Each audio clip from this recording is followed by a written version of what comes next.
आहा! रस्सेदार वांग्याची भाजी. चला तर मग मंडळी आज बनवूया मस्तपैकी भरलेलं वांगं रस्स्याने.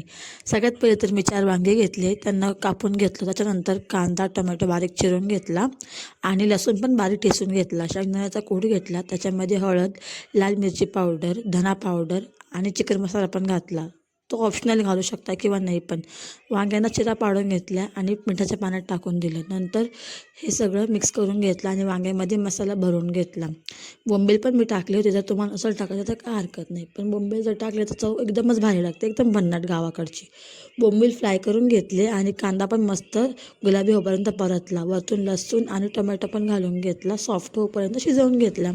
नंतर बाकीचे मसाले घातले. मसाले थोडेसेच घालायचे कारण आपण भरडीमध्ये पण मसाले घातले होते.